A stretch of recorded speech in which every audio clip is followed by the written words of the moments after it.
Well, hello there. Welcome back to community groups in the new year. Hope you had a nice break and are ready to go here. We're jumping into a new study, doing things a little differently. This year, we're doing the book of 1 Corinthians, chapter by chapter.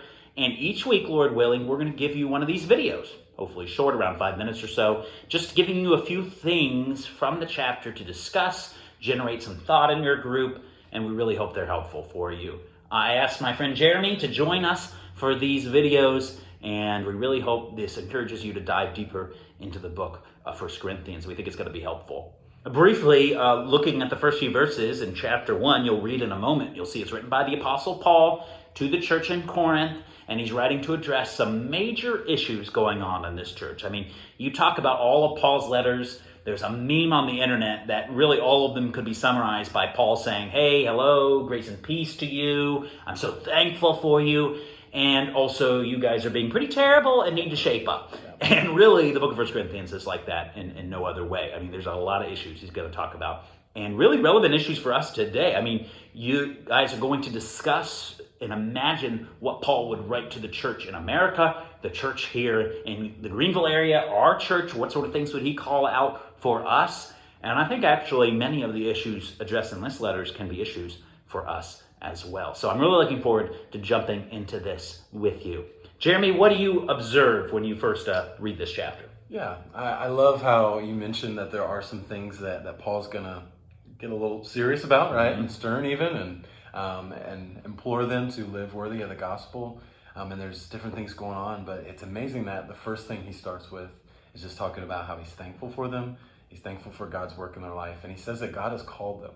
God has chosen them. God has set them apart and given them spiritual gifts. And he even reminds them in verse 9, he says, God is faithful to you. And it's so exciting. So I'd love to hear from you guys, like, what is reassuring about this chapter, that God is going to sanctify us, right? That God has us and that he's going to accomplish and make his church beautiful like he promised to. One of the other things that relates to that, Matt, is we often take bad and good things and we can get really divisive over them. Yeah.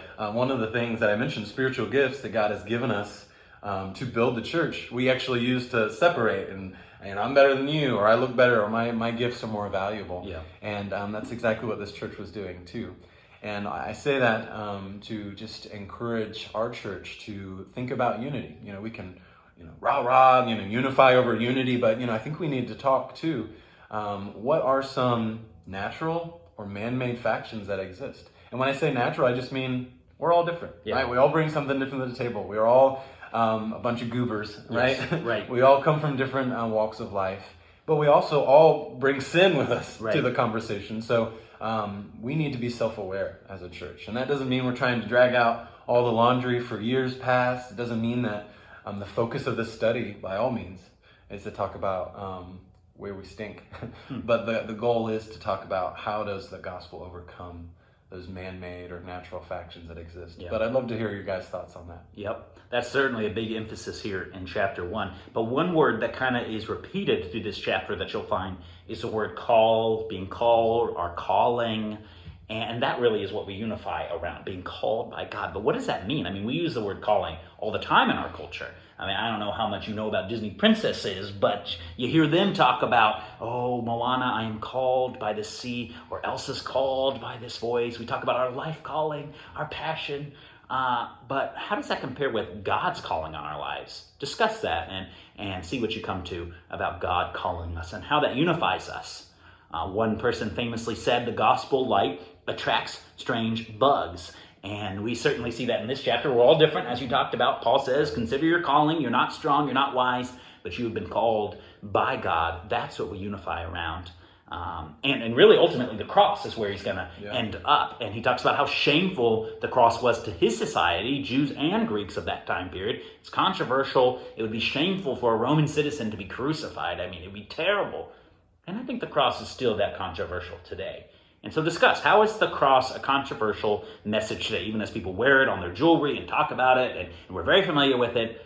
But how is the fact that Christ died for us on the cross still a controversial message for us today, but a message that unifies us and brings us together?